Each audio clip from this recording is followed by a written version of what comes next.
ইদানিং সময়ে বাংলাদেশে নতুন আরো একটা মাসের নাম মানুষ খুব স্মরণ করা শুরু করে দিয়েছে।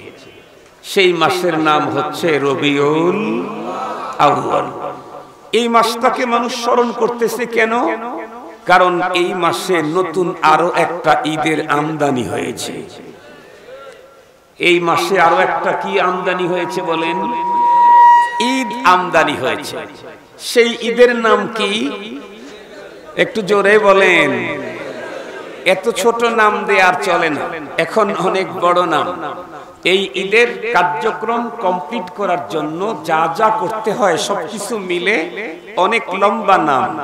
জশ্নে জুলুসে ঈদে মিলাদুন নবী সাইয়্যিদুল আয়াত শরীফ, এত বড় নাম।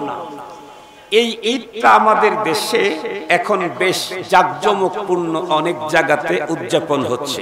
এমনকি সরকারও এই ঈদ পালন করার জন্য ছুটি মঞ্জুর করে দিয়েছে, ঈদে মিলাদুন নবীর ছুটি। আমার আজকে আলোচনার বিষয় হলো, যারা ঈদে মিলাদুন নবী নামে ইসলামের মধ্যে নতুন এক ঈদের আমদানি করলো, তারা কেন করলো? তাদের এই কাজটা কি সঠিক না বেঠিক? এই কথাটাই শুধু আজকে আপনাদের খেদমতে পেশ করব। তার দয়া যদি শামিলে হাল হয়, তিলাওয়াতকৃত আয়াত এবং পঠিত হাদিসকে সামনে নিয়েই একটা বিষয়ের উপরে গুরুত্বপূর্ণ কিছু দিনই আলোচনা আপনাদের খেদমতে পেশ করব। আপনারা দোয়া করেন যাতে করে মহান আল্লাহ পাক এই মুহূর্তে মুসলিম উম্মার প্রয়োজনে অতীব আহাম দ্বীনি আলোচনার তৌফিক দান করেন। মুহতারাম হাজিরিন, আমরা প্রত্যেকেই জানি এক বছরে মাসের গণনা কতগুলি যেন? এক বছরে মাস কয়টা? 12টা। এক বছরে যে 12 মাস হবে, এই সিদ্ধান্ত পৃথিবীর কোনো পণ্ডিত, কোনো দার্শনিক, কোনো কবি, কোনো সাহিত্যিকের না। এই সিদ্ধান্ত কার? আল্লাহ। এই সিদ্ধান্ত আল্লাহ তাআলা কবে নিয়েছেন? আল্লাহ পাকের কোরআনে আল্লাহ তাআলা বলেন, ইন্না ইদ্দাতাশ শুহুরি ইনদাল্লাহি 12 শাহরা ফি কিতাবিল্লাহি ইয়াওমা খালাকাস সামাওয়াতি ওয়াল আরদ। আল্লাহ পাকের নিকট মাসের গণনা 12। আর এই সিদ্ধান্ত যেদিন আল্লাহ পাক আসমান জমিন তৈরি করেছেন সেই দিনই এই সিদ্ধান্ত নেওয়া হয়েছে। আল্লাহ পাকের কোরআনে আল্লাহ তাআলা বলেন, মিনহা আরবাআতুন হুরুম। 12টা মাসের মধ্যে সর্বাধিক মর্যাদায় উত্তীর্ণ হচ্ছে 4টা মাস। আমি আপনাদের খেদমতে যে বিষয়টা নিয়ে আলোচনা করব, সেই বিষয়ের সাথে 4 মাসের মর্যাদার সম্পর্ক নেই, বরং এক বছরে মাস 12টা। আর আমাদের দেশে মাসের গণনা হয় 3 প্রকার, একটা আরবি, একটা বাংলা, একটা ইংরেজি। আমার জানা মতে আমাদের দেশের মানুষ সবচেয়ে বেশি নাম জানে ইংরেজি মাসের। অধিকাংশ মানুষ ছোট থেকে বড়, শিক্ষিত অশিক্ষিত, ইংরেজি 12 মাসের নাম প্রায় লোকই জানে। এর চাইতে একটু কম জানে হলো বাংলা, তার চাইতেও কম জানে আরবি। অথচ আরবি মাসের সাথে মুসলমানদের ঈমান ইসলামের সম্পর্ক। হাদিসে পাকের মধ্যে এসেছে, বুনিয়াল ইসলামু আলা খামস। ইসলামের বুনিয়াদ কয়টা? এর মধ্যে একটা হলো ঈমান, আকীদা। ঈমানটাকে বাদ দিলে আর 4টা থাকে। 4টার 2টার সম্পর্কই হচ্ছে আরবি মাসের সাথে। যেমন রোজা। আমি জিজ্ঞেস করতে চাই, রোজা ইসলামের অন্যতম রুকুন। এই রোজা পালনের জন্য কি ইংরেজি মাস লাগে? বাংলা মাসে শুরু হয়। কোন মাসে? মাসটার নাম রমজান না রমাদান? বলেন, রমাদান। আর একটা ইবাদত আছে ইসলামের রুকুন, এবং অনেক বড় রুকুন, গুরুত্বপূর্ণ রুকুন, সেটি হচ্ছে হজ্জে বাইতুল্লাহ। হযরত উলামায়ে কেরাম বর্ণনা করেন, এই পৃথিবীর কোনো একজন মানুষ আল্লাহর ওলি হতে চাইলে সবচেয়ে সংক্ষিপ্ত কোর্স হচ্ছে হজ্জে বাইতুল্লাহ। বাইতুল্লাহর হজ এর চাইতে সংক্ষিপ্ত কোর্সে পৃথিবীর আর কোনো মানুষ আল্লাহর ওলি হতে পারে না। হজ্জে বাইতুল্লাহতে লাগে 5 দিন। কয়দিন? হজে কয়দিন লাগে? ইনকেস যদি একটা কাজ করতে না পারে তাহলে তার জন্য আর একদিন, 6 দিন।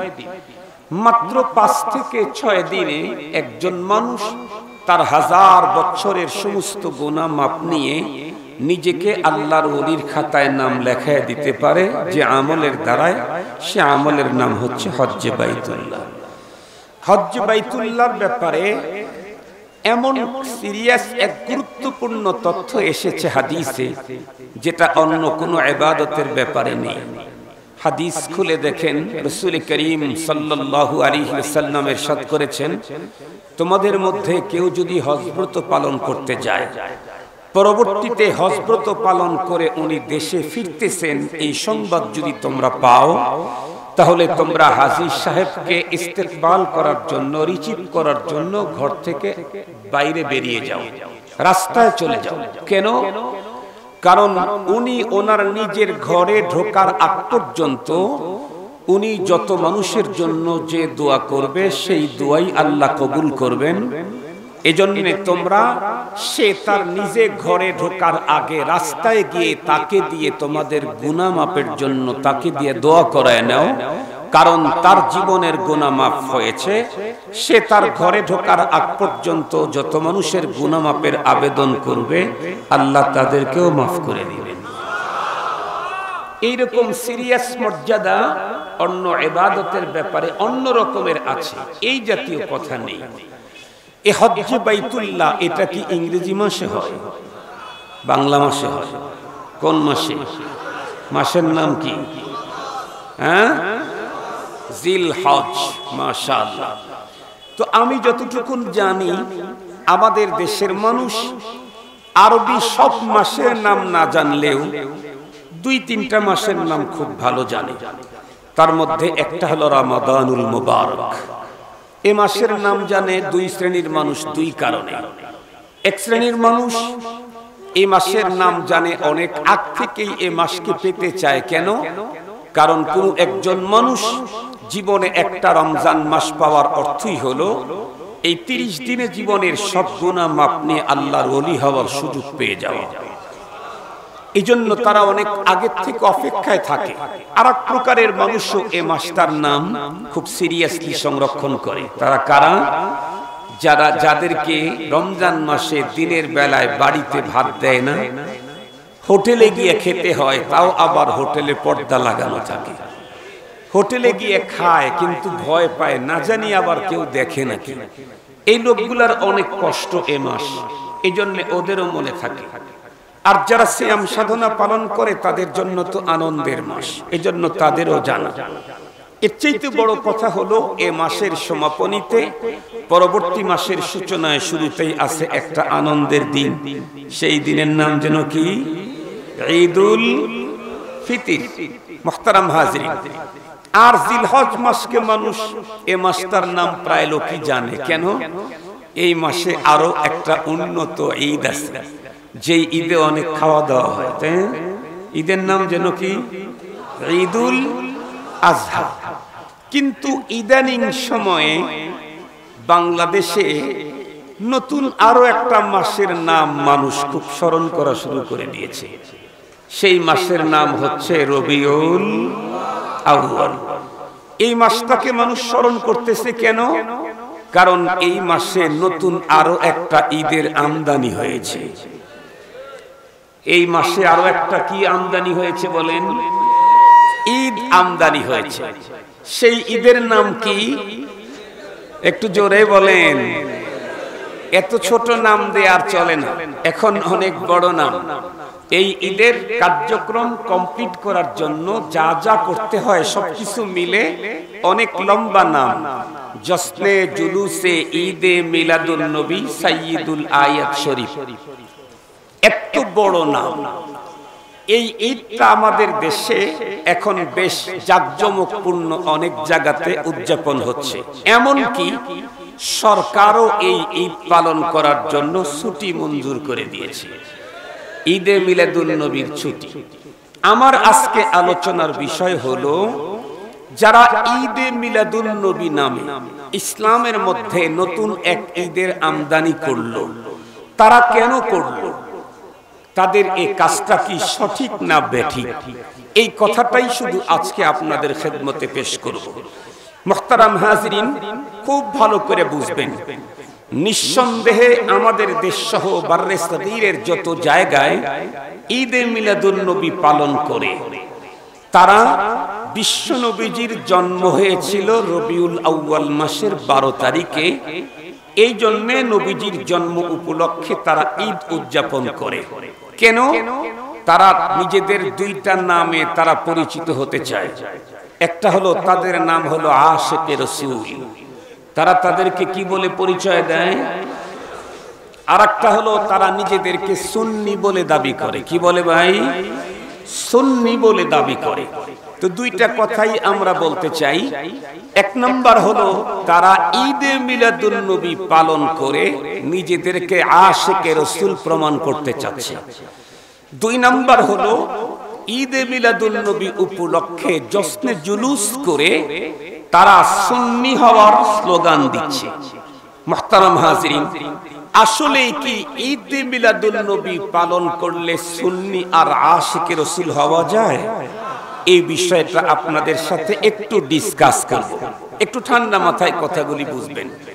আপনারা বলেন তো দেখি, এই পৃথিবীর কোন একজন মানুষ সে যদি দাবি করে আমি মুমিন মুসলিম, তাহলে তার অন্তরে রাসূল প্রেম ছাড়া ঈমানের কল্পনা করা যাবে কি?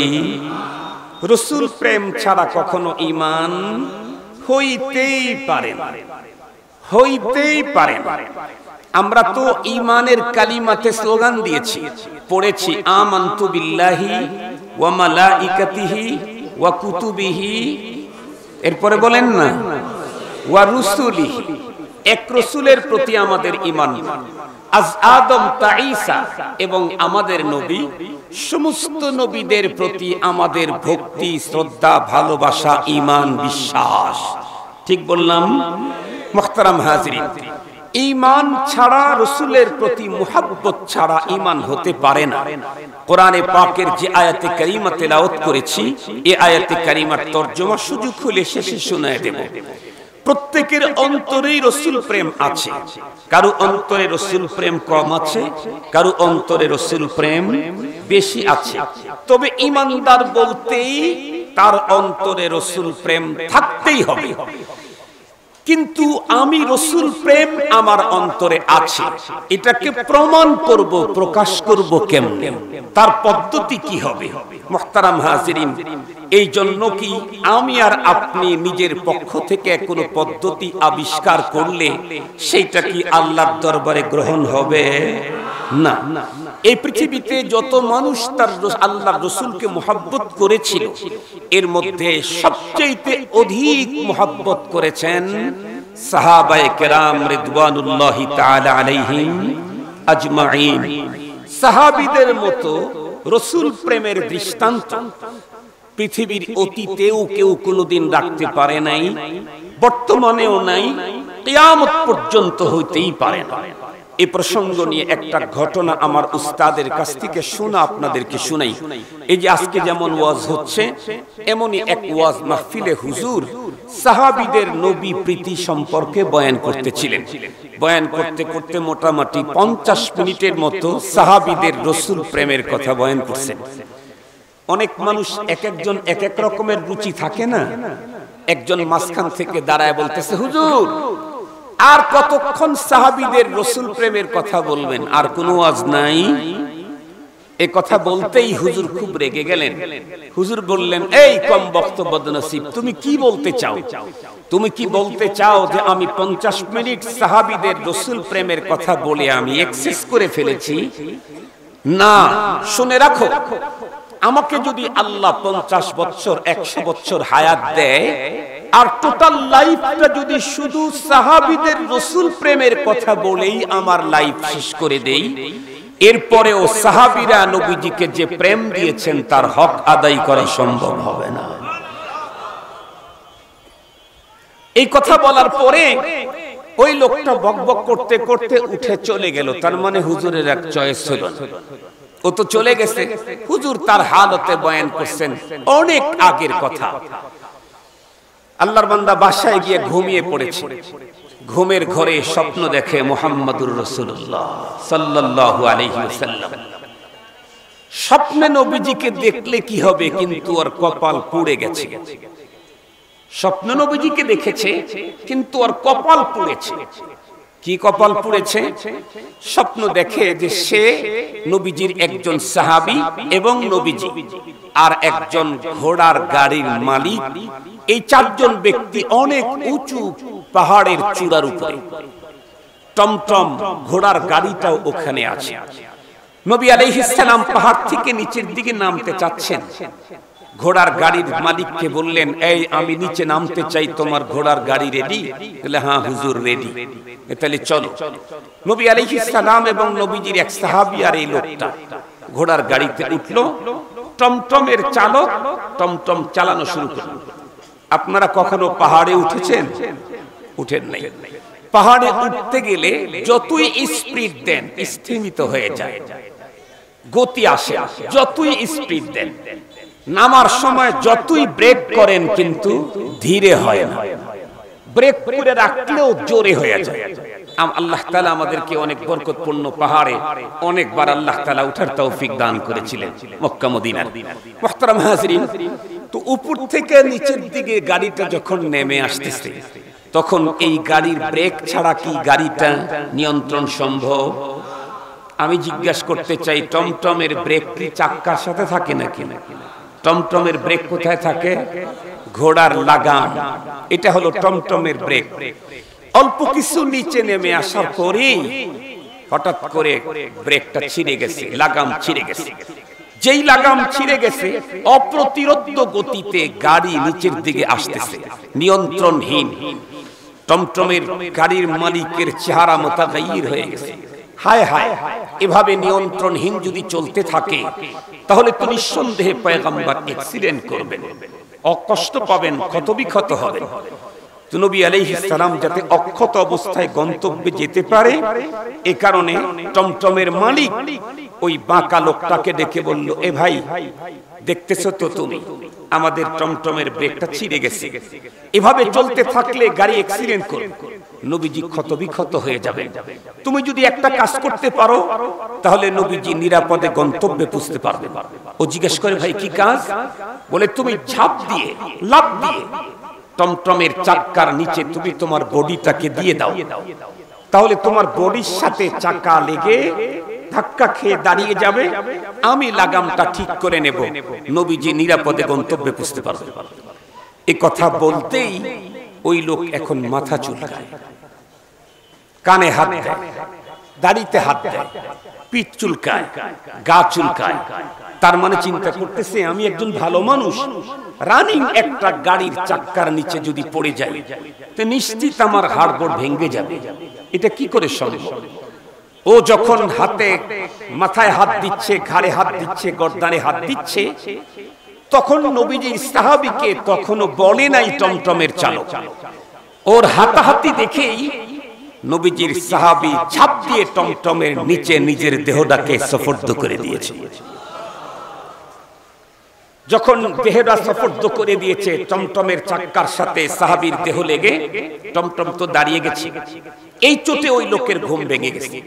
আপনারা বলুন তো দেখি, এই স্বপ্নের তাবির বুঝার জন্য কি কোনো শাইখুল হাদিস লাগবে? বুঝে ফেলেছেন তো আপনারা? লোকটা তখন কান্না শুরু করলো, হায় করলাম না কি, স্বপ্ন যোগেও নবীর জন্য আত্মবিসর্জন দিতে পারলাম না, স্বপ্ন যোগেও নবীর জন্য কোরবানি করতে পারলাম না। কান্না শুরু করছে, তাহলে আমার এখন ক্ষমা কোথায়? ফজরের সালাতের পরে বেরিয়ে গেছে মাহফিল যেখানে সেখানে। জিজ্ঞেস করে, হুজুর, হুজুর তো ফজরের সালাতের পরেই চলে গেছে, হুজুরের বাড়ি কোথায়? সেই ঠিকানা খুঁজে খুঁজে সে বাড়ি পর্যন্ত গেছে। হুজুর কিছুক্ষণ পূর্বেই মাত্র ফ্রেশ হয়েছেন, একটু রেস্ট করবেন। এই মুহূর্তে বাহির থেকে আওয়াজ আসছে, সাক্ষাৎকারী আসছে। হুজুর বাইরে বের হতেই লোকটা থুম করে হুজুরের দুই পা ধরে কান্নায় ভেঙে পড়ল। হুজুর বলেন কি হয়েছে, কে তুমি, এমনটি কেন করছো? লোকটি তখন উত্তর করে, আপনি আমারে ক্ষমা করে দিন। হুজুর বলেন, ক্ষমার কি, কে তুমি? কারণ রাত্রে কি ঘটছে না ঘটছে ওটা কি আর হুজুর স্মরণ রাখে নাকি, আর ও কি দেখে চিনে রাখছে নাকি? মুহতারাম হাজিরিন, পরে লোকটি পুরা ঘটনা যখন ফুলে ফুলে বলছে, হুজুর তখন উত্তর করলেন, এ বাবু, আমার কাছে ক্ষমা চেয়ে তো লাভ নাই, তুমি তো আমার সাথে বেয়াদবি করো নাই, তুমি তো বেয়াদবি করেছো মহানবী সাল্লাল্লাহু আলাইহি ওয়াসাল্লামের সাহাবীদের নূরানী জামাতের সাথে, যাদের প্রশংসা করেছেন স্বয়ং রব্বুল আলামিন, যাদের প্রশংসা করেছেন স্বয়ং রব্বুল আলামিন। এমন এক জামাত, যেই জামাতকে কিয়ামত পর্যন্ত আনেওয়ালা মানুষের জন্য মডেল ঘোষণা করা হয়েছে। আহলে সুন্নাত ওয়াল জামাত, এই জামাত মানে জামাতে সাহাবা, বিশ্বনবীজির সুন্নাত আর জামাতে সাহাবা, এদেরকে যারা অনুকরণ করবে কিয়ামত পর্যন্ত কেবলমাত্র শুধুমাত্র একমাত্র তারাই নিরঙ্কুশ আল্লাহ পাকের জান্নাতে যাবে। সেই জামাতের সাথে তুমি বেয়াদবি করেছো, আমার সাথে তো বেয়াদবি করোনি। মুহতারাম হাজিরিন, আমি বলতে চাইলাম, পৃথিবীতে যত আশিকে রাসূল, যত আশিক পৃথিবীতে এসেছিল, আসে নাই, কিয়ামত পর্যন্ত আর কোনোদিন আসবে না। এখন আমি আপনাদেরকে জিজ্ঞাসা করতে চাই, নবীজির ইশক আর মুহাব্বতের সিরিয়ালে নাম্বার 1 যদি ধরতে চান, কাকে ধরবেন? কথা বলেন। সাহাবীদের ভিতরে, নবী প্রেমের সাহাবীদের ভিতরে রাসূলের মুহাব্বত আর ভালোবাসায় যদি সিরিয়াল করতে যান, সর্বপ্রথম কাকে ধরবেন? একটু জোরে বলেন। আবু বকর সিদ্দিক রাদিয়াল্লাহু তাআলা আনহু, ওনাকে নাম্বার 1 ধরতে হবে। ওনার মতো আরো আছে, তবে সিদ্দিক আকবরের মতো আর কেউ নেই। সিদ্দিক আকবরের রাসূল প্রেমটা কি মানের ছিল, এই কথাটা বলে পরবর্তীতে ওই কথাটা আপনাদের খেদমতে পেশ করব। আপনাদেরকে খুব মজার একটা হাদিস শুনাই। রাসূল করিম সাল্লাল্লাহু আলাইহি ওয়াসাল্লাম এভাবে সাহাবীদেরকে নিয়ে বসেছিলেন। নবী আলাইহিস সালাম হঠাৎ করে বলে উঠলেন, হুব্বিবা ইলাইয়া মিন দুনিয়াকুম সালাস। এই সাহাবী, তোমরা শোনো শোনো, তোমাদের এই পৃথিবীর 3টা জিনিস আমার খুব চয়েস। তোমাদের এই পৃথিবীর 3টা জিনিস আমার খুব চয়েস, ফার্স্ট চয়েস, অধিক চয়েস। এখন আপনি বলেন তো দেখি, আপনারা আমাকে মুহাব্বত করেন, আপনাদের বাড়িতে গেলাম, যাওয়ার পরে দেখি আপনাদের বাড়িতে 1000টা পেয়ারা গাছ, আমি কি প্রত্যেকটা গাছে লাখ লাখ পেয়ারা ধরেছি।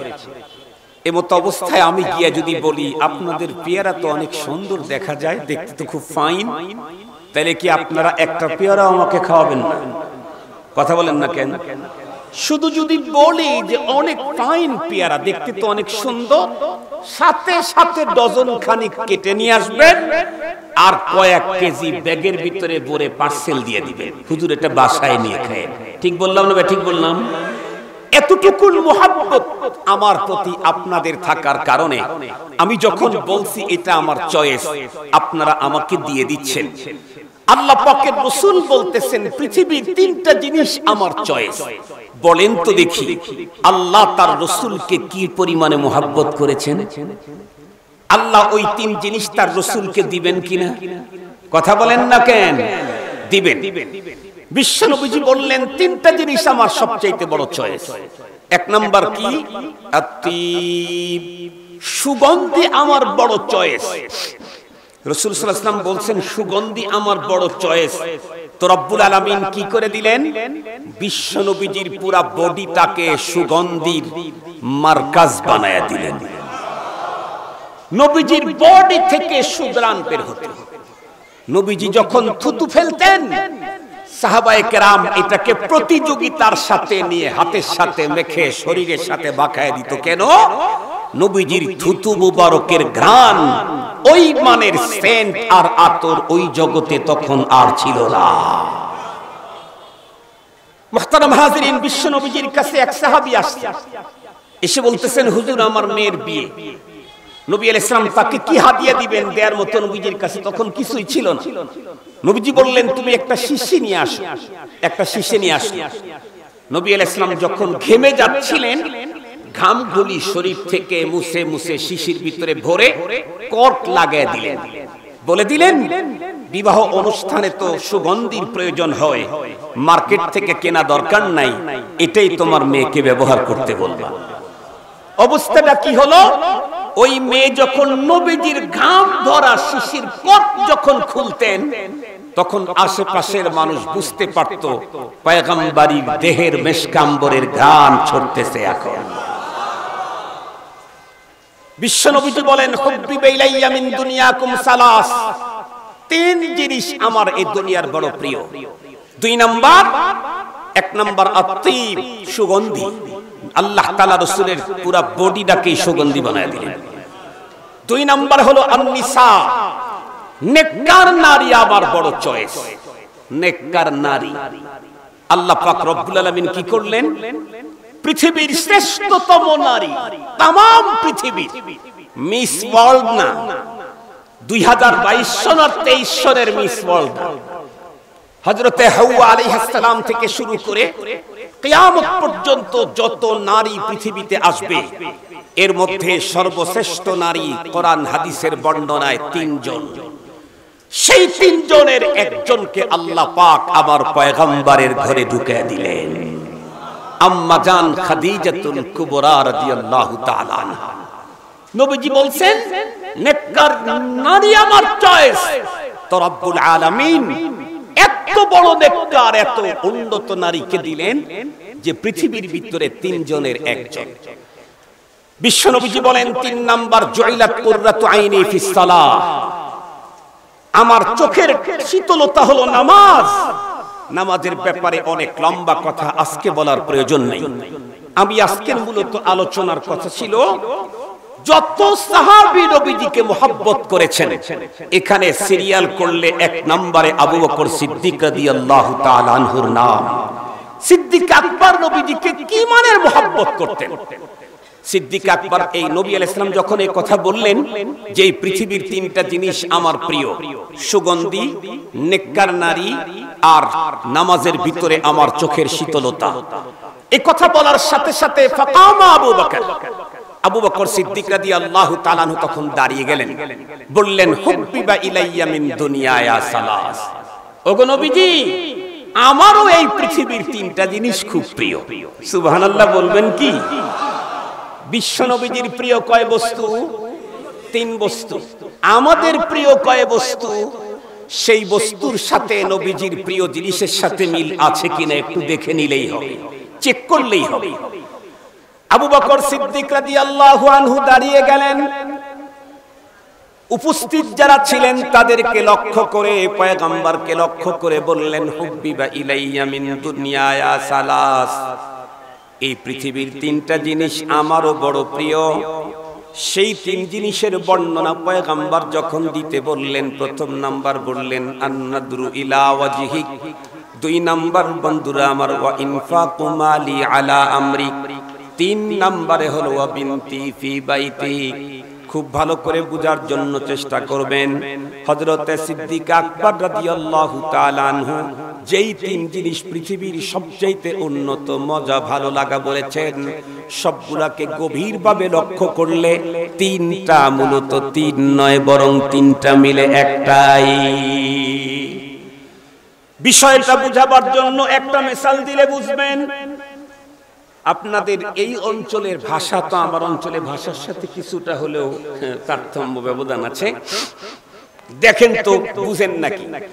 আমাদের ফ্রেন্ড সার্কেলের মধ্যে ছাত্র জামানায় অনেক সময় একসঙ্গে খাইতে বসলে কিছু ইস্তেহজা, ইয়ারকি, মশকারি হইতো।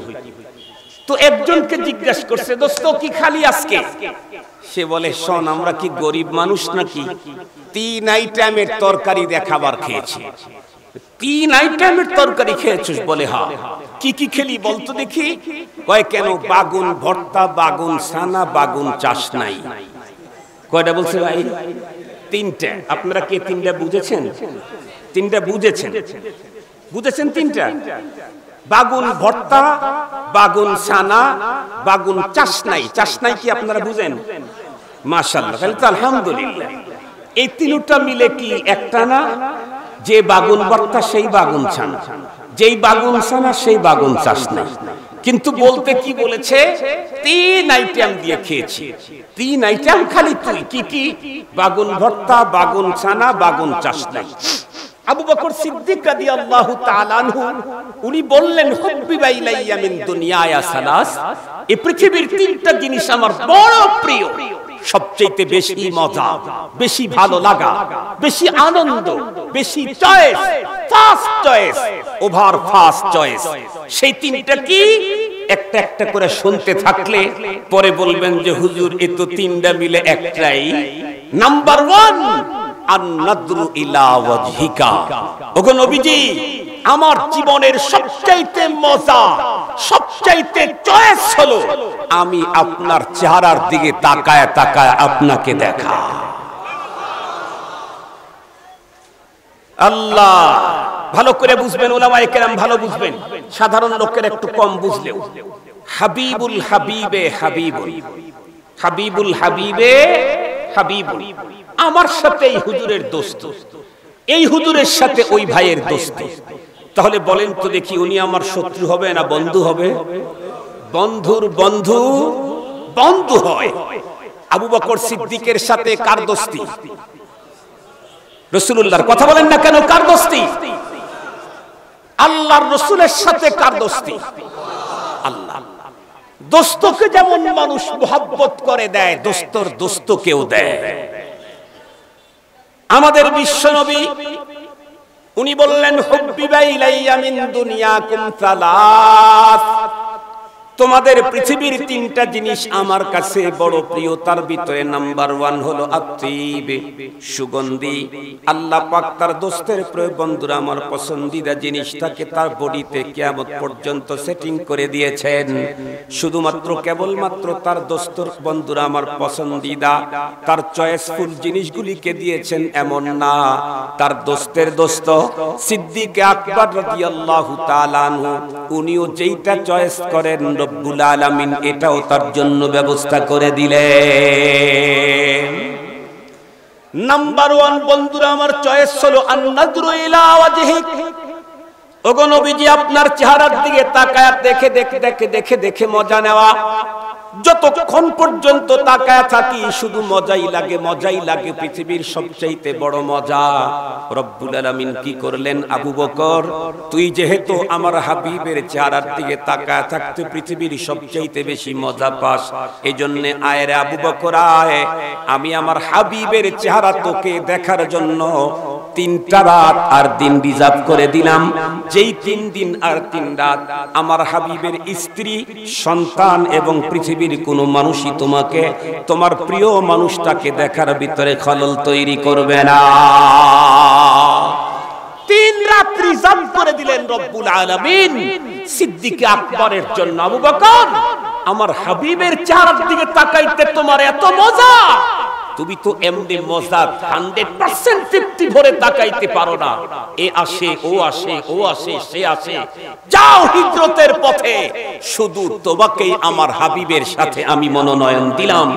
এখানে তুমি আর তোমার প্রিয়, তুমি আর তোমার প্রিয়, তুমি আর তোমার প্রিয়।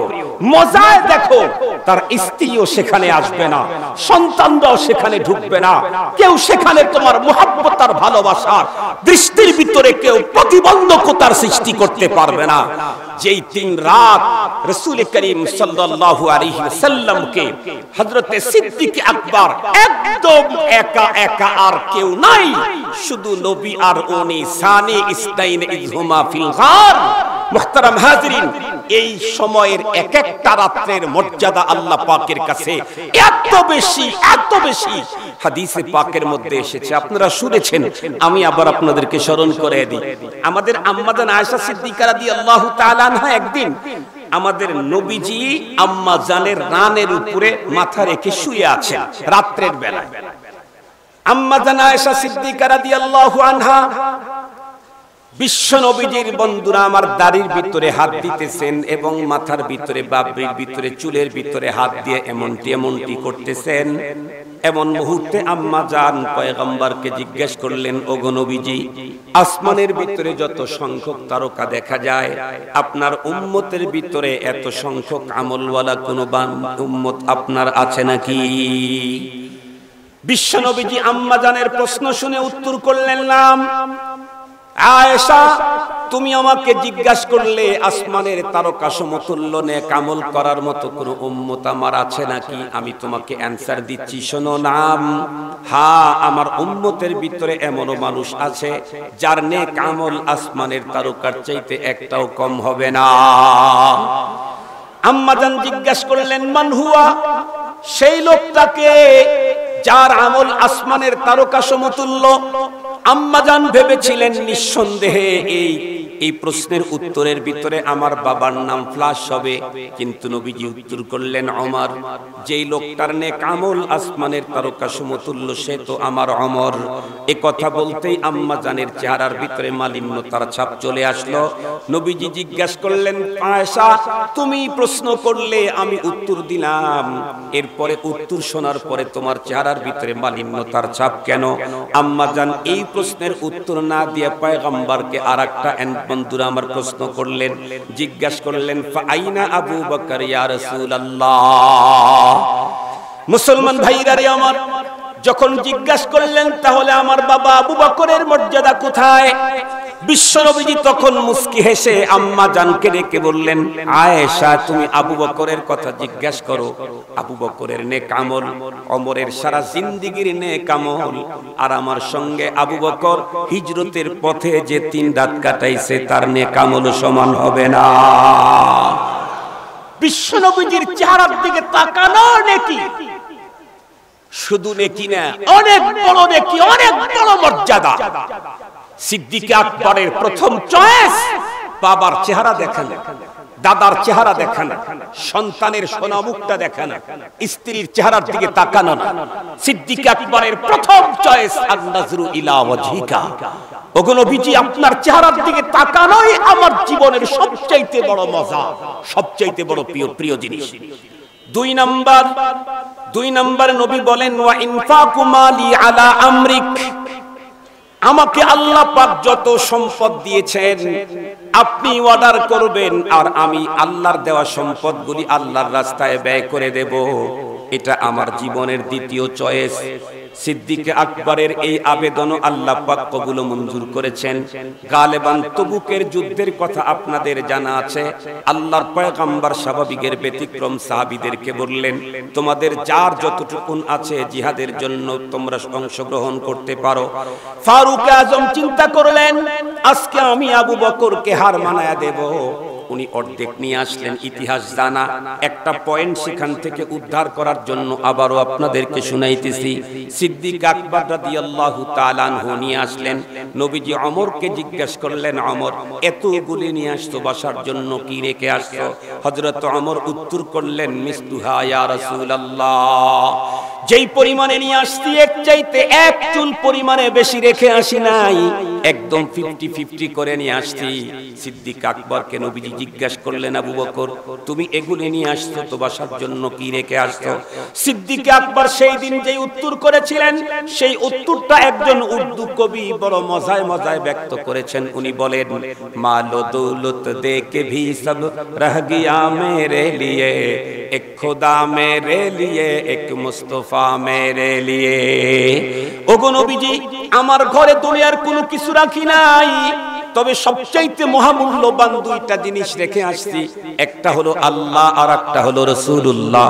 তাহলে কি বুঝাইলাম? সিদ্দিক আকবরের দ্বিতীয় চয়েস হলো ইনফাকু মালি আলা আমরিক। নবীজি অর্ডার করেছেন, আর সিদ্দিক আকবর তার ঘরের সমস্ত সম্পদ আল্লাহর রাস্তায় বিলিয়ে দিলেন।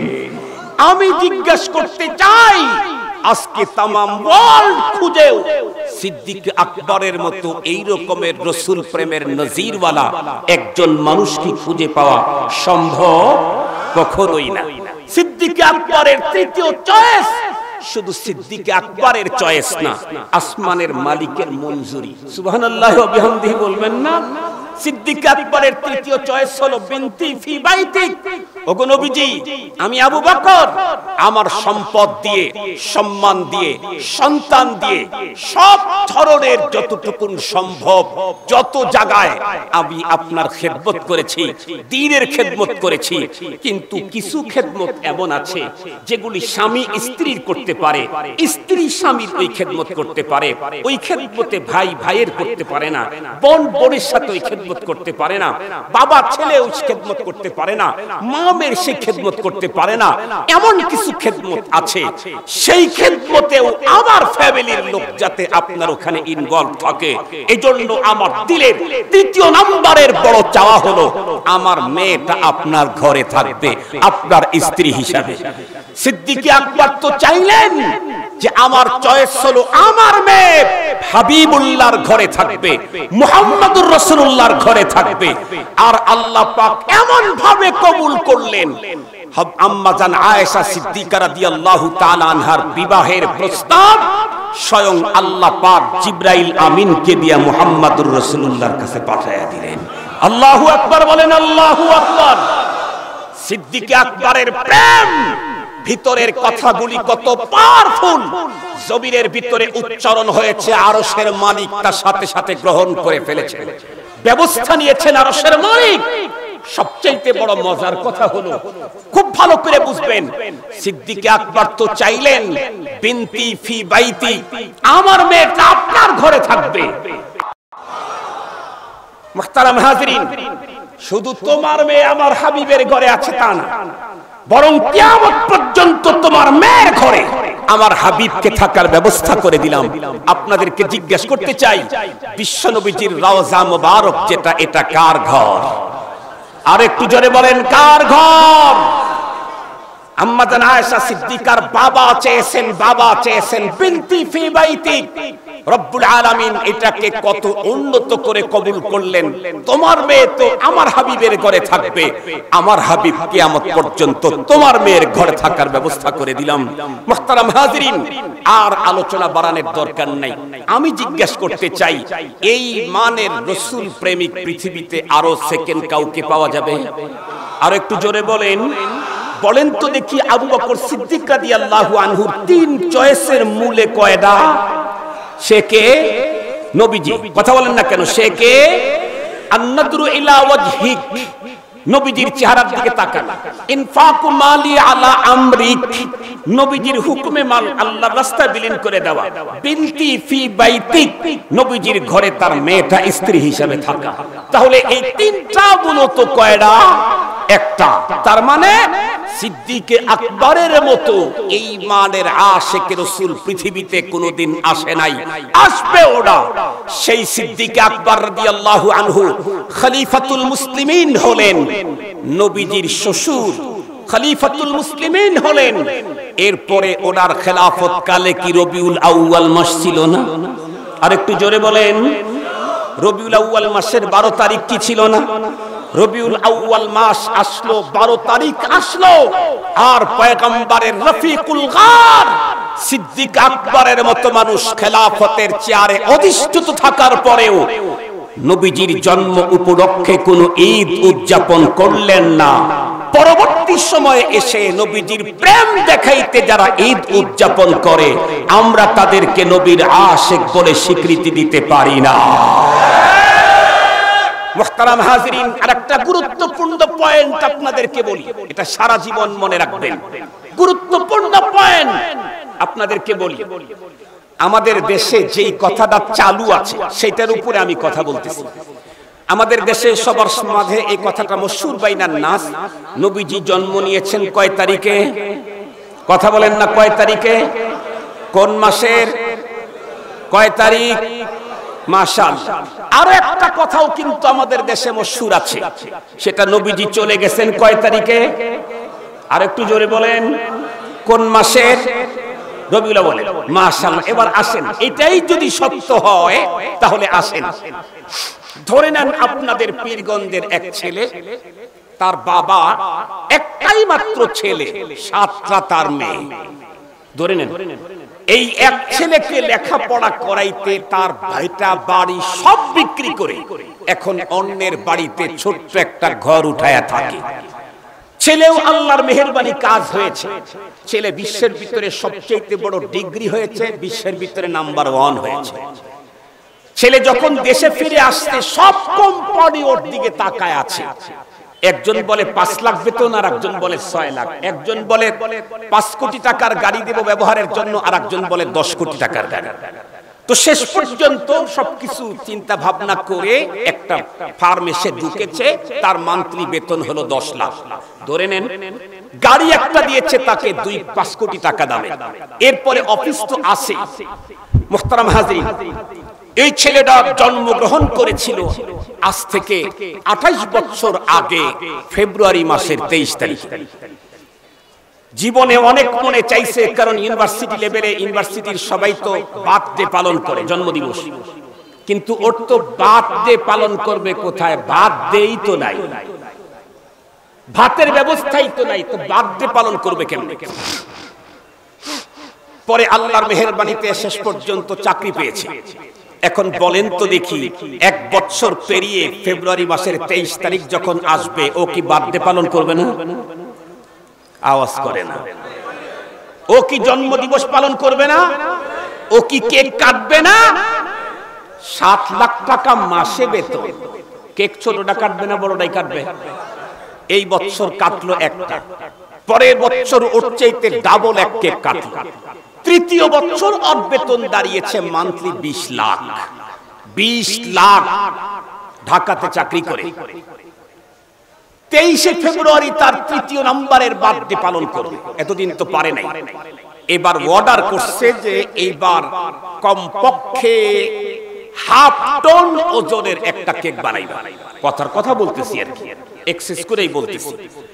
আর সেই কেক কাটার জন্য বাইরে বিশাল স্প্যান্ডেল করে ফ্রেন্ড সার্কেল, আপনজন, আত্মীয় স্বজন, এলাকার সাধারণ লোকাল সবাইকে দাওয়াত করেছে।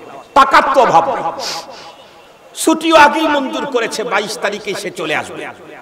হঠাৎ করে 22 তারিখে তার কাছে ফোন আসলো, বিদেশি বায়ার আসতেছে।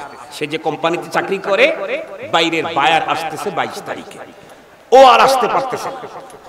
ও তখন ফোন করে বলল যে ভাই, আমি তো আসলে 22 তারিখে যেতে চেয়েছিলাম, কিন্তু গুরুত্বপূর্ণ একজন বায়ার আসছে, আমি তার সাথে সাক্ষাৎ না করে যেতে পারবো না। 20 লাখ টাকা মান্থলি বেতন পাই, ব্যবসার এক গুরুত্বপূর্ণ জিনিস। ঠিক আছে তুমি আসো। বলে আমি ওকে নামায়া হোটেলে উঠায় দিয়ে থুয়ে চলে আসবো। এয়ারপোর্টে যখন তাকে রিসিভ করার জন্য গেছে, ফোন চলে আসছে কি ফ্লাইট 8 ঘন্টা ডিলে। দিনের 12টা বাজে, এখন রাত্রের 12টা। রাত্রের 12টা বাজে বিদেশি বায়ার যখন আসছে, এয়ারপোর্টে সে রিসিভ করছে, উন্নত গাড়িতে তাকে নিয়ে শেষ পর্যন্ত হোটেল সোনার গায়ে উঠায় দিয়েছে। সবকিছু কমপ্লিট করার পরে সে তার 5 কোটি টাকা দামের গাড়ি নিয়ে ফজরের নামাজ পড়ে ঢাকা থেকে বের হয়েছে। যমুনা সেতুর উপরে যখন আসছে তখন সকাল 7টা 7:30 বেজে গেছে। জিজ্ঞাসা করে ভাই কই তুমি, দোস্তরা কই তুই? ও বলে দোস্ত এই তো যমুনা পার হয়ে আসলাম। আস্তে আস্তে বগুড়া মহাস্থানের কাছে এসে আল্লাহ না করুক যা একটা ঘটনা ঘটে গেছে, মুখোমুখি সংঘর্ষ, জায়গায় স্পট ডেড। আজকে 23 ফেব্রুয়ারি। আমি জিজ্ঞেস করি তাহলে আজকে তার ওই হাফ টন কেক তো কাটাই হবে আনন্দের সাথে। একটু জোরে বলেন, কেন কাটা হবে না? কার জন্য কেক কাটবে সেই তো লাশ হয়ে আছে। আচ্ছা ঠিক আছে, এই 23 তারিখে না হয় তার কাফন দাফনের ব্যাপারে ব্যয় হয়ে গেল, কান্নাকাটিতে শেষ হয়ে গেল। পরবর্তী বছর যখন আবার ফেব্রুয়ারিতে 23 তারিখ আসবে, তখন তো ওর আব্বা আম্মা কেক কাটবে, ভাই বোনেরা কেক কাটবে, ফ্রেন্ড সার্কেল কেক কাটবে, কাটবে না কেন? এটা কি তার বার্থডে না? কথা বলেন, এটা তার বার্থডে না? এটা তার বার্থডে, তবে এটা তার বার্থডেও এটা তার মৃত্যু দিবসও। যদি মৃত্যুর আগ পর্যন্ত তার বার্থডে পালন করার সুযোগ ছিল, একই দিনে যেহেতু তার মরণ হয়েছে, এজন্য তার কোনো আপনজন ওই দিনে কেক কাটতে পারে না, আনন্দ করতে পারে না। যদি কেউ আনন্দ করে সে হবে তাদের 1 নম্বরের শত্রু। বিশ্বনবীজি 12ই রবিউল আউয়াল পৃথিবীতে এসেছিলেন আপনাদের কথা অনুযায়ী, আবার 12ই রবিউল আউয়াল নবীজি চলে গেলেন। এখন আমরা বন্ধুরা আমার কেক যদি কাটতে যাই তাহলে নবীজির জন্ম উপলক্ষে হবে নাকি বিদায় উপলক্ষে হবে? আর বিশ্ব নবীজির বিদায় উপলক্ষে যারা আনন্দ করতে পারে তারা আশিকে রাসূল হয় না, তারা দুশমনে রাসূল, গোস্তাখে রাসূল হয়। মুহতারাম হাজিরিন, খুব ভালো করে বুঝবেন। এজন্য বলতেছিলাম একটা কথা মনে রাখবেন, বিশ্ব নবীজিকে মুহাব্বত করতে হবে, কিন্তু মুহাব্বতের সিস্টেম আমি আর আপনি নিজস্ব পথ পদ্ধতি তৈরি করলে হবে না। আল্লাহ পাকের কোরআনে আল্লাহ বলেন, ফা ইন আমানু বিমিসলি মা আমানতুম বিহি ফাকাদ ইহতাদাউ। আর এক জায়গায় বলেন, ওয়া ইযা কিলা লাহুম আমিনু কামা আমানান নাস।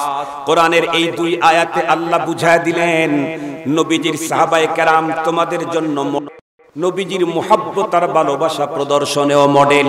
বিশ্ব নবীজির সাহাবীরা আল্লাহর পয়গম্বরের মুহাব্বত প্রমাণ করেছেন দুই পদ্ধতিতে।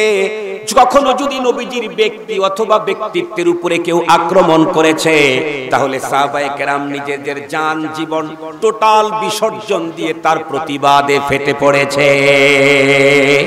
দুই নম্বরে হলো বিশ্ব নবীজির মুহাব্বত প্রদর্শনে সাহাবায়ে কেরাম ঘুমের ঘর থেকে শুরু করে বন্ধুরা আমার সর্বোচ্চ চেয়ার পর্যন্ত, রান্নাঘর থেকে শুরু করে সর্বোচ্চ গদি পর্যন্ত, বন্ধুরা আমার পেশাব থেকে শুরু করে খানা থেকে শুরু করে জীবনের সব ক্ষেত্রে শুধুমাত্র কেবলমাত্র পয়গম্বরের সুন্নাহর উপরেই জীবন কাটিয়েছে। বিশ্ব নবীও তাই বলেন, মান আহাব্বা সুন্নতি ফাকাদ আহাব্বানি ওয়া মান আহাব্বানি কানা মাই ফিল জান্নাহ। যারা আমাকে মুহাব্বতের স্লোগান দিবে তারাই আমাকে মুহাব্বত করলো না, না, নবীজি বলেন যারা আমার সুন্নাহ মানলো তারা আমাকে মুহাব্বত করলো, আর যারা আমাকে মুহাব্বত করলো তারা আমার সঙ্গে আল্লাহ পাকের জান্নাতে থাকবে।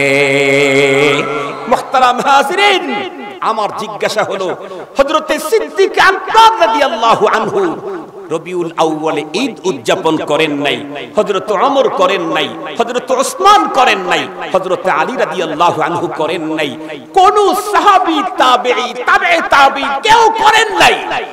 ইদানিং কিছু ডক্টর আর কিছু তথাকথিত ইসলামিক স্কলার তারা নাকি কোরআন শরীফের আয়াতের দিকে তাকাইলে ঈদে মিলাদুন নবী দেখতে পায়। আমি তাদের জন্য ছোট্ট একটা উত্তর দিতে চাই। বলতে পারেন, হুজুর খান সাহেব আপনি তো অত বড় ইসলামিক স্কলার না, আপনি তো অত বড় ডক্টর না, এজন্য আপনি চোখ দিয়ে দেখতে পান না। তাহলে আমি জিজ্ঞাসা করি, আমার চোখে না হয় ডিস্টার্ব আছে, আবু বকর সিদ্দিক রাদিয়াল্লাহু আনহুর চোখেও কি ডিস্টার্ব? হযরত ওমর ফারুকের চোখেও কি ডিস্টার্ব? উনি কি পুরা কোরআন দেখেন নাই? হযরত ওসমান আর আলী তাদের চোখেও কি ডিস্টার্ব? ওনারা কি পুরা কোরআন দেখেন নাই? ওনারা কি হাদিস পড়েন নাই? ওনারা না বললে তুমি ডক্টর, তুমি ইসলামিক স্কলার, তুমি পাইলা কোথায়? সিদ্দিক আকবর যেই চোখ দিয়ে 30 পারা কোরআনের কোথাও ঈদে মিলাদুন নবী পায় নাই, সেই জায়গায় যদি তুমি ঈদে মিলাদুন নবী খুঁজতে চাও, তোমার চোখের সমস্যা, তোমার চোখের সমস্যা। এই জন্য মুহতারাম হাজিরিন, কথা একটাই, আমরা সাহাবায়ে কেরামের পথ আর মতের উপরে থাকবো ইনশাআল্লাহ। নবী এবং সাহাবীদের পথ আর মতের উপরে থাকবো ইনশাআল্লাহ। তারা ঈদ পালন করেছেন কয়টা? একটু জোরে বলেন কয়টা? ঈদুল ফিতর, ঈদুল আযহা, এই দুই ঈদ ছাড়া আর কোন ঈদ নবীর আশিক সাহাবীদের আশিকরা কখনোই মেনে নিতে পারে না। আল্লাহ পাক আমাদের সকলকে নবী প্রেম অন্তরের ভিতরে সাহাবীদের তরিকায় ঢুকিয়ে আল্লাহ আমাদের জীবন যাপনের তৌফিক দান করুক। জোরে বলেন আমিন। ওয়া আখিরু দাওয়ানা আনিল হামদুলিল্লাহি রাব্বিল আলামিন। এই একটা ছোট্ট ঘোষণা শোনেন। এতক্ষণ পর্যন্ত সুন্নতের কথা বললাম। আমাদের সমাজে সুন্নতের খুব অভাব। সুন্নত না থাকার কারণে বিদআত আমাদেরকে ধরে ফেলছে। রাস্তায় আমার গাড়ি আছে, কালো রঙের গাড়ি, ওই গাড়িতে একটা সুন্নতের কমপ্লিট গাইড বই আছে, কমপ্লিট একেবারে ঘুম থেকে জন্ম থেকে মৃত্যু পর্যন্ত প্রধানমন্ত্রীর কাজ, প্রধান বিচারপতি কাজ করবে সুন্নত তরিকায় কেমনে, ওযু, গোসল, তায়াম্মুম, ইবাদত, মুআমালাত, মুআশারাত সব বিষয়ের উপরে সুন্নতের এক কমপ্লিট গাইড বই আছে। বইটা দুই রকমের, একটা বড় মোটা তালিমুস সুন্নাহ, ওইটা 350 টাকা নিবে, আর একটা ওইটা শর্ট করে লেখা হয়েছে আখিরু দাওয়ানা আলহামদুলিল্লাহি রাব্বিল আলামিন। কেউ কিছু বলবে কি? আলহামদুলিল্লাহি রাব্বিল আলামিন ওয়াসসালাতু ওয়াসসালামু আলা সাইয়্যিদিল আমবিয়াই ওয়াল মুরসালিন ওয়া আলা আলিহি ওয়া আসহাবিহি আজমাইন। ربنا ظلمنا أنفسنا وإن لم تغفر لنا وترحمنا لنكونن من الخاسرين. ربنا لا تزغ قلوبنا بعد إذ هديتنا وهب لنا من لدنك رحمة إنك أنت الوهاب. اللهم اهدنا واهد بنا واهد الناس جميعا. اللهم اهدنا واهد بنا واهد الناس جميعا. اللهم احفظنا من كل بلاء الدنيا وعذاب الآخرة. رب ارحمهما كما ربياني صغيرا. رب ارحمهما كما ربياني صغيرا. ربنا هب لنا من أزواجنا وذرياتنا قرة أعين وجعلنا للمتقين إماما. رب العالمين মাদারগঞ্জ জামিয়া রহমানিয়া হাফিজা মাদ্রাসার ইন্তেজামে আয়োজিত 23তম সালানা ইসলামী জলসার আখেরি মুহূর্ত, রাত্রি 12:30 পেরিয়ে গেছে। আল্লাহ, সম্ভবত বাদাল আসর থেকে শুরু করে গভীর রাত পর্যন্ত হাজার হাজার মুসলমান নারী পুরুষ আরামের ঘুম হারাম করে জান্নাতি এরিয়াতে অবস্থান নিয়ে দ্বীনি আলোচনা করা শোনার পর ভিক্ষুকের ন্যায় হাত দুখানি তোমার আরশের দিকে উঁচু করেছি। রব্বুল আলামিন মেহেরবানি করে আমাদের প্রত্যেকের তামাম জীবনের সমুদয় গুনাহগুলি মাফ করে দাও। আমাদের আপনজন যারা কবরে চলে গেছে তাদেরকে চিরস্থায়ী ক্ষমা করে কবরগুলি জান্নাতের বাগান বানিয়ে দাও। রব্বুল আলামিন আমাদের ছেলে মেয়ে ভাই বেরাদার বন্ধু বান্ধব স্ত্রী পুত্র কন্যা দেশে বিদেশে যারা আছে তাদের প্রত্যেককে সুস্থতার সঙ্গে নেক হায়াত বানিয়ে দাও। আয় আল্লাহ, আমাদের প্রত্যেককে ঈমান এবং আমলের ভিতরে তারাক্কি দান করো। আয় আল্লাহ, অশ্লীলতার সায়লাব থেকে আমাদেরকে বাঁচাও। উরিয়ানি বদ্দিনী লাদিনীর সায়লাব থেকে পুরা মুসলিম উম্মাহকে তুমি হেফাজত করে নাও।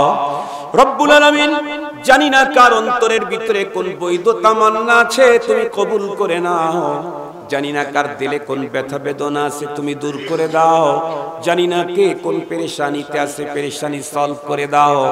জানি না কোন বন্ধু মিথ্যা মামলায় জর্জরিত, আল্লাহ তাদেরকে মিথ্যা মামলা থেকে মুক্তি দান করে দাও। জানি না কার ঘরের ভিতরে যুবতী মেয়ে আছে, আল্লাহ সুন্দর দিনদার পাত্রের ব্যবস্থা করে দাও। জানি না কোন যুবকের জীবিকায় প্রবলেম, আল্লাহ প্রত্যেকটি মুসলমানকে রিজকে কারীম দান করো। হালাল রিজকের ভিতরে প্রত্যেককে মানাবিল বরকত দান করে দাও। রব্বে কারীম, আমাদের সঙ্গে দোয়ার খনি মা বোনেরা হাত উত্তোলন করেছেন। জানি না কার দাম্পত্য জীবনে অশান্তি আছে, আল্লাহ শান্তি দান করে দাও। জানি না কার সন্তান অবদ্ধ, আল্লাহ সন্তানদেরকে পিতামাতার বাধ্য বানায় দাও। আল্লাহ, সুমাইয়া বেগম নামে এক আল্লাহ তোমার বান্দি পুত্র সন্তানের জন্য 5000 টাকা দান করেছেন, আল্লাহ তার দান কবুল করো। নেক পুত্র সন্তান ওই বোনকে তুমি দান করে দাও গো আল্লাহ। রব্বুল আলামিন, तमाम पृथिवीर मजलूम मुसलमानদেরকে जुलुमेर हाथ থেকে বাঁচাও। तमाम पृथिवीर समस्त कारागारे बंदी मुस्लिम नारी पुरुषদের मुक्तिर व्यवस्था करे दाओ। बिलखुसूस बांग्लादेशेर मजलूम काराबंदी आलेमদেরকে আমাদের মাঝে দ্রুত গতিতে ফিরিয়ে দাও আল্লাহ। রব্বুল আলামিন, আমাদের প্রত্যেকের দিলের বৈধতা একটা তামান্না, অন্যতম একটি তামান্না হলো, হে আল্লাহ আমাদেরকে কাফনের কাপড়ে জড়াবার আগে ইহরামের কাপড় পরে তোমার ঘরে গিয়া লাব্বাইক বলার তৌফিক দিয়ে দাও। রব্বুল আলামিন, আমরা প্রত্যেকে হাজার হাজার মাইল দূর থেকে শুধুমাত্র তোমার হাবিবের প্রতি দরুদের হাদিয়া পৌঁছাইলাম। তোমার হাবিবের রওজার পাশে দাঁড় হইয়া আমাদের মুখের আবেগ মিশ্রিত সালাম খানা তোমার পয়গম্বরের কানে পৌঁছাবার তৌফিক দিয়ে দাও। वो दिन खुदा करे के मदीना को जाए हम,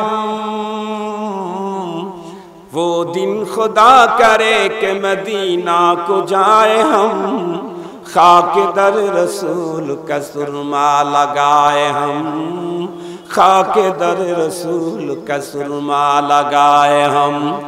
আল্লাহ এই দ্বীনি মাদ্রাসা সহ সকল মাদারেসে দ্বীনিয়া মারাকিজে ইসলাম হক্কানি পীরদের খানকা মাসাজিদগুলি কবুল ও মঞ্জুর করে নাও।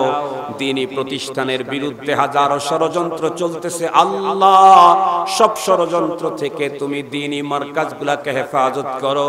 মারাকিজে ইসলামের পাহারাদার যারা আল্লাহ, তাদেরকেও তুমি হেফাজতের জিম্মাদারি নিয়ে নাও। আমাদের প্রত্যেককে মৃত্যু পর্যন্ত কোরআন আর কোরআনওয়ালাদের সঙ্গে গভীর সম্পর্ক রাখার তৌফিক দিয়ে দাও। ময়দানে মাহশরে আমাদেরকে কোরআন আর কোরআনওয়ালাদের সুপারিশ আমাদেরকে নসিব করে দাও। সুবহান রাব্বিকা রাব্বিল ইজ্জাতি আম্মা ইয়াসিফুন ওয়া সালামুন আলাল মুরসালিন ওয়ালহামদুলিল্লাহি রাব্বিল আলামিন। আমিন বিরহমাতিকা ইয়া আরহামার রাহিমিন। আসসালামু আলাইকুম ওয়া রাহমাতুল্লাহি তাআলা ওয়া বারাকাতুহু।